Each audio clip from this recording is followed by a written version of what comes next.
Hi Earth Angels! Kamusta? Welcome back to Pinay Angel Tarot. This reading is a love message for no specific sign. This is for anyone. General love reading. Kaya maaaring mag-resonate o hindi. Pero pag nag-resonate, comment nyo para alam ko. Happy Chinese New Year sa lahat. Yan. Chinese New Year ngayon, guys.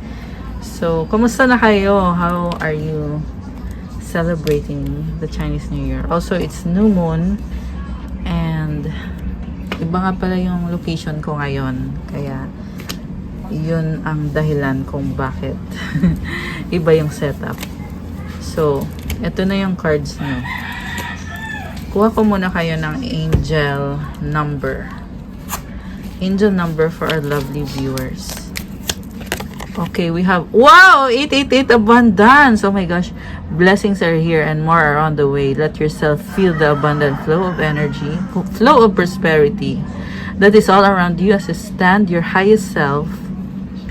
You attract all that you once were seeking. Giving is always the doorway to success. Affirmation: the more good I do in the world, the more abundant my life grows. I radiate an energy of loving kindness. Sakto kasi Chinese New Year ngayon, tas abundance yung card na unang angel message. So, kaya i-claim nyo tong energy na to, guys. Comment 888, comment claim abundance. I love this kasi sinasabi dito, papasok na, dadagsa yung mga maraming blessings. Kaya, i-feel mo yung abundant energy tsaka yung prosperity sa paligid mo. Na-attract mo kung ano yung gusto mong ma-attract. Giving is always a doorway to success. Wow. So, yung pagtulong mo sa kapwa mo, isa din yung dahilan kung bakit ka nabibless ngayon. So, gumawa ka ng mabuti kasi lalo din gumaganda yung buhay mo. Okay, grabe. I love this. Okay, dito na muna to. So, from the tarot naman, the overall energy from the bottom of the deck. Oh my gosh, bakit ganito?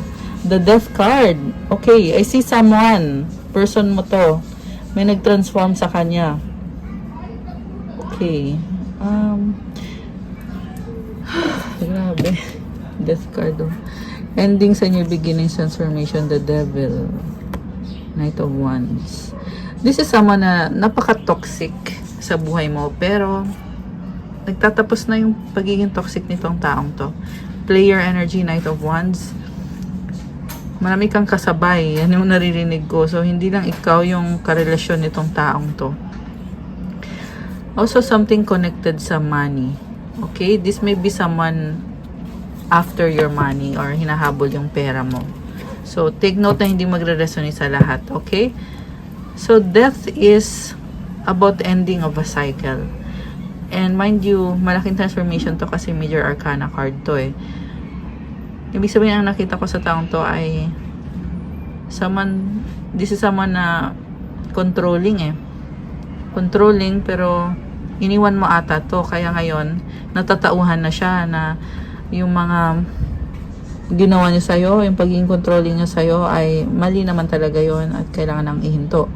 Dahil mukhang pinalikuran mo na or iniwanan mo na tong taong to. Okay. Focus niya ngayon is the Emperor. Okay, this is someone na galit ba siya? Okay, this is Emperor kasi energy ng Divine Masculine to eh. What crosses this person is the Two of Swords. And this is a strong person or person na napaka-strong yung personality niya pero merong fear. Gusto kanya yung pursue at the same time may mga fear siya. There is duality. What lies below? Knight of Swords. Gusto kanya i-pursue. Mabilis na energy. Pero logical. So, this is someone na straight to the point magsalita. Hindi siya sweet. Hindi siya romantic. Pero straight to the point siya magsalita. What lies above? Eight of Cups. Tinalikuran mo to. Pero dati, tinalikuran ka niya. At niloko ka niya. Ngayon, nakatalikod din siya dito eh. So, kasi gusto niya na may control siya sa'yo. At hanggat hindi kanya nakokontrol, mananatili siyang nakatalikod sa'yo. Okay. What lies behind? Three of Pentacles. Nagkaroon kayo ng partnership or nagkaroon siya ng partnership sa iba, sa ibang tao. At yung nakita ko dito, yung binigay lang niya sa'yo is katiting lang, barya lang, barya lang sa umaga. I don't know kung ba't yun yung narinig ko, baka driver yung ano mo, yung person mo. Yun yung narinig ko, barya lang sa umaga. Okay. So, katiting lang yung binigay niya sa'yo. Ngayon ay natatauhan siya. Oh my gosh, merong sun sa background niya. Na, oo nga, no, ganito lang yung binigay ko sa'yo. Pero napakataas ng pride nito, kaya sabi ko nga, nanatili siyang nakatalikod sa'yo. Ito siya, oh. What lies before is the Chariot. Oh my gosh, this person will pursue you. Babalik to sa buhay mo. Chariot is about leaving behind yung mga humahad lang sa inyo ng taong to. Babalansehin niya eh. Parang sinasabi niya dito, alam kong ayaw mo sa akin, pero may something din sa akin na gusto mo. This is also someone na spiritual. Spiritual yung nakikita ko sa kanya. Okay. I'm hearing na merong doubts. Okay. Kung ano man yung doubts na yon. Ano kayang doubts na yon? Okay. So, supportive energy niya, Three of Swords, there is another person involved. Third party connection yung nakikita ko. Or, pag sinabi ko sa third party connection, di naman ibig sabihin nun ay karelasyon niya yung taong yun. Posible naging karelasyon niya, posible ngayon hindi na. Basta there is someone talaga dito na ito yung hadlang sa inyo ng taong to. Or at least ito yung pumipigil. What lies above? Ay, ito pala. Energy mo pala. Page of Swords. So, Page of Swords ka dito. You are curious. Parang nakita lang niya sa'yo na makiki-update ka lang sa kanya. And, unemotional ka dito eh. Ayan, although merong tubig dito. So, yung pagiging curious mo, coming pa yan sa mga, kung ano yung mga nangyari sa inyo, sa past nyo. Tsaka merong ulan, oh. Nga pala, pasensya na ako, may konting ingay kasi outdoors ako nagre-record ng reading para sa inyo, guys. So, you have the curiosity. At the same time, ang daming nangyari dito. Okay. I don't think na ready ka sa isang relationship. No, mukhang hindi. And then, mutual energy is the universe. Oh my gosh. Grabe. Alam mo, napakalaking change na naidulot nitong taong to sa buhay mo. Okay? This person was a blessing to you. Pero ngayon, ewan ko, ang gulo. Pero this universe card is telling me na maraming natutunan, maraming lessons learned, merong cycle na nagtatapos na dito at bago na ngayon yung energy. The outcome is Page of Pentacles. Nag-aalangan, na awkward. Gusto kang kausapin itong taong to, pero awkward yung pakiramdam niya eh. Alam mo yung parang ang hirap. Hindi, alam mo yung hindi smooth. Ganon. Bakit ganon? Tingnan natin na ano bang mga ginawa nitong taong to sa relationship nyo, or ano ba talaga siya? Ano ba talaga siya? Oh my gosh, fake apology, nakakaloka. So, kunyari, magsosorry. Ayan. So, sinasabi sa akin dito, guys, na merong lalapit sa'yo, mag-apologize, pero fake yun. Okay? So, ibig sabihin, pag fake apology, huwag mo nasayangin yung energy mo, huwag mong pakinggan, huwag mong paniwalaan. Expecting new beginning. So, alam mo the reason kung bakit siya mag-fake apology? Kasi gusto niya magsimula kayo ulit, pero controlling pa rin talaga. Okay. Burning evidence. So, parang sasabihin lang niya sa'yo na, eto, mahal kita, ganyan. Pero hindi siya mag-apologize sa'yo. Or mag-apologize man siya sa'yo, fake yun. Kasi, gusto lang niya is ibalik yung relationship nyo at kalimutan na lahat ng nangyari. Parang wala lang nangyari. So, unfair sa'yo yun. 'Di ba? Matapos kang lokohin at lahat, matapos ka bigyan nitong energy na to, na third party energy, tas ganyan lang yung kaya niyang ibigay sa'yo. Sex shop. This is someone na may mga fetishes. Okay? Addicted sa sex. Ayan. Hindi niya maamin yung mga addiction niya or yung mga bad habits niya. Kaya siya ganyan. Trash. Ayan, basura yung... Sorry, natawa ako, guys. Kasi ito very clear dito na basura talaga yung ginawa nitong taong to. Throwing away, getting rid of, tossing out. So, ang sinasabi sa akin dito is very clear na huwag ka nang umasa. Itigil mo na yan, okay? Wounded masculine yung nasasagap natin dito. Ibig sabihin, pag sinabi kong wounded masculine, this is someone na divine counterpart mo siya. Ayan, Emperor energy. Pero, hindi siya nag-heal. Ayan, wounded. Hindi siya nag-heal eh. So, don't waste your sabihin ko sana, your precious time. Pero, special yung nasasabi ko eh. So, siguro special ka para sa kanya or special yung time mo.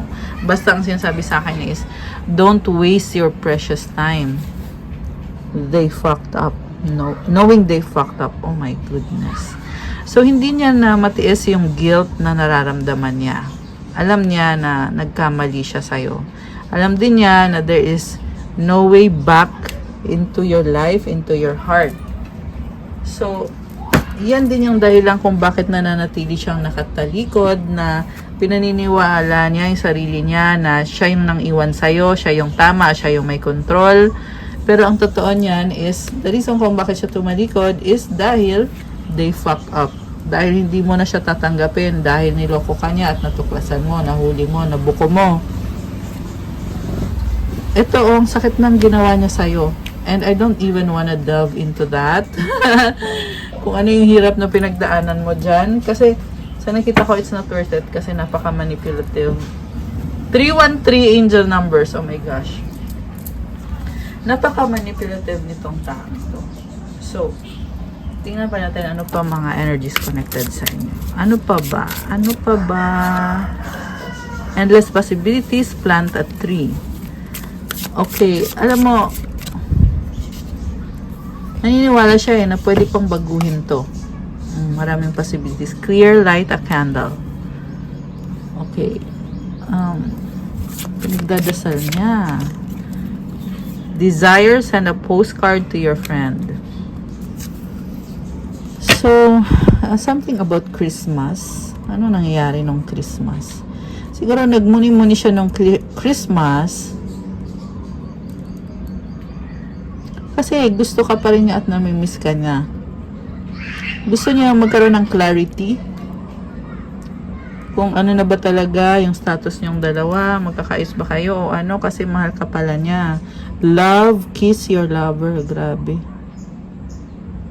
Nasa subconscious niya to eh. So this is someone na talagang nasa puso at isip ka pa rin. Yung nga lang, napakahina niya kasi hindi niya maamin sa sarili niya yung pagkakamali niya. Height, climb mountains. So, na-overwhelm siya. Okay? This is someone na sobrang vulnerable at yun din yung dahilan kung bakit nagdesisyon siya na wag na lang i-pursue itong connection na to dahil sa vulnerable siya. Ibig sabihin, mabilis siyang masaktan at iniiwasan niya yon. Ayaw niya ipakita yung weakness niya. Ayaw niya malaman na vulnerable siya. Height, kita mo yung hagdan, oh. So, hindi basta-basta yung connection nyo. Hindi ka basta-bastang kung sino lang na person. You are really someone na mahalaga para sa taong to. Okay. Kuha pa tayo ng mga cards. Ano pa ba ay nalaglag? Okay, ito yung nalaglag din na natin. Stars, wow. So, they're really wishing na sana magkaayos kayo. The bear. Big problem. The grave. Oh my gosh. The locket.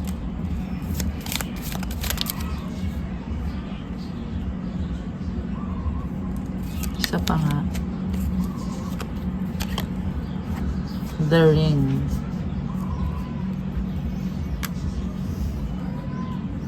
So, I see someone wishing na makontrol pa rin niya yung connection nyo, na makapture niya yung puso mo. Pero hanggang wish lang. Kasi ang katotohanan, ito nakatalikod pa rin siya.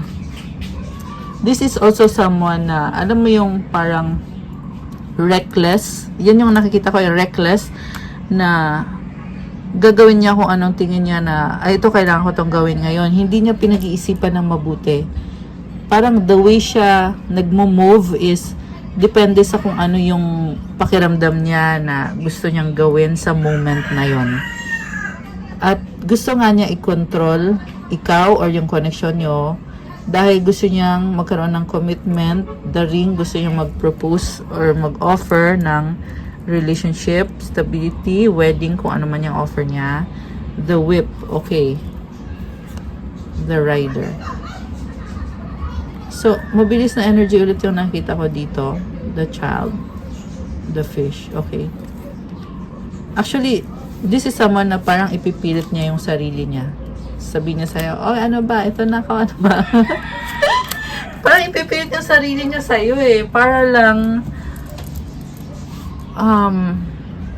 alam mo, narinig ko dito, delusional. Kasi, feeling niya na pag sinabi niya to, makikinig ka, maniniwala ka. Ayan. So, again, uulitin ko lang, the advice for you is, huwag mo nang papasukin sa buhay mo tong taong to.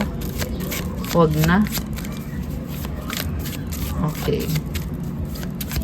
Sa ngayon yan ha. O kung sino man yung mga naka-resonate dito, remember general reading, hindi sa lahat magre-resonate.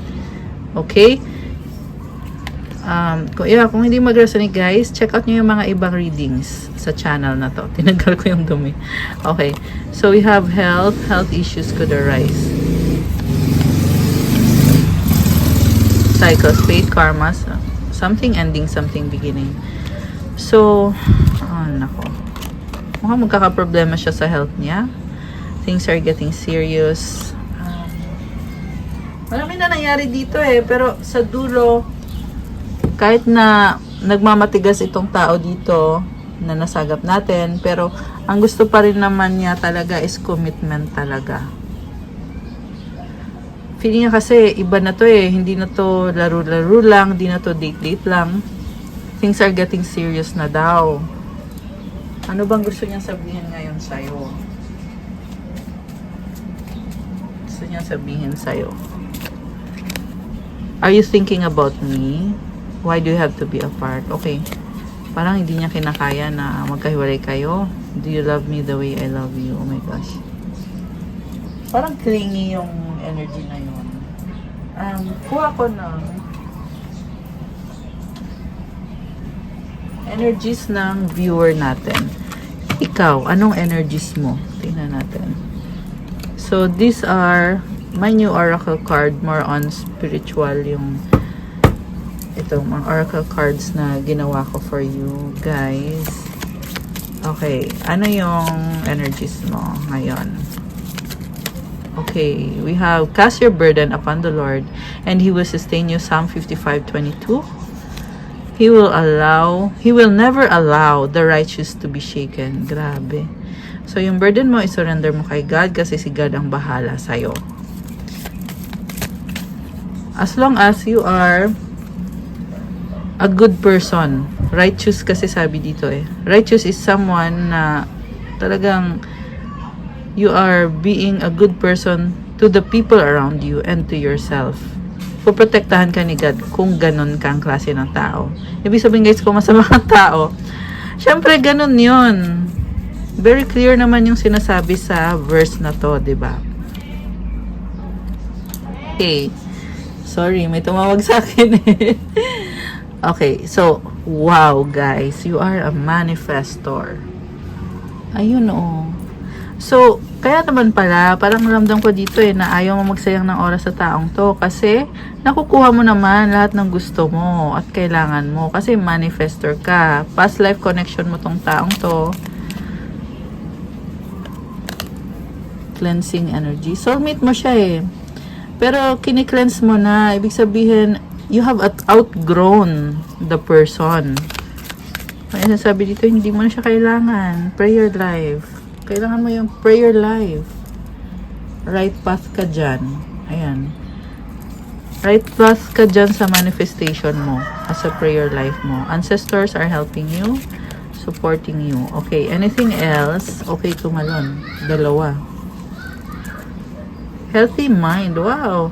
Therefore, if anyone is in Christ, the new creation has come, the old has gone, the new is near. 2 Corinthians 5:17.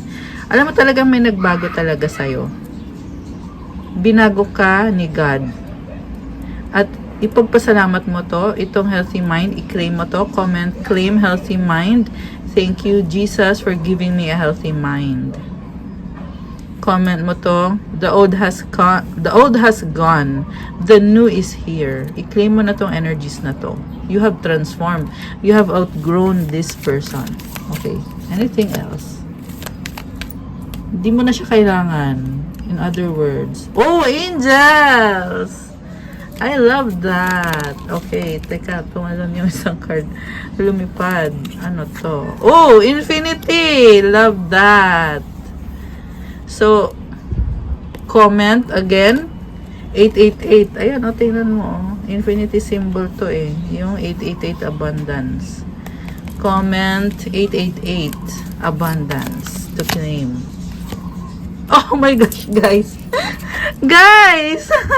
Kita nyo naman yun, diba? Sunod-sunod, oh. 888, 888, infinity, number 8, nakakaloka. So, damihan nyo ng 8, i-claim nyo na to. It's Chinese New Year today.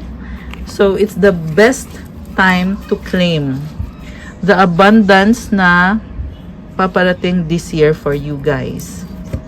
Okay, so, that's all sa ating love message for today na may mga energies about sa career mo, sa abundance mo.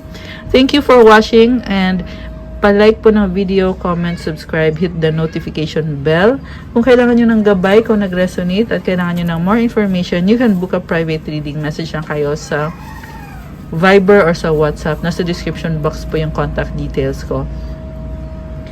Thank you, Earth Angels. I love you guys. I'll see you again soon. Have a good day. God bless you all and stay safe. Love you guys. Bye!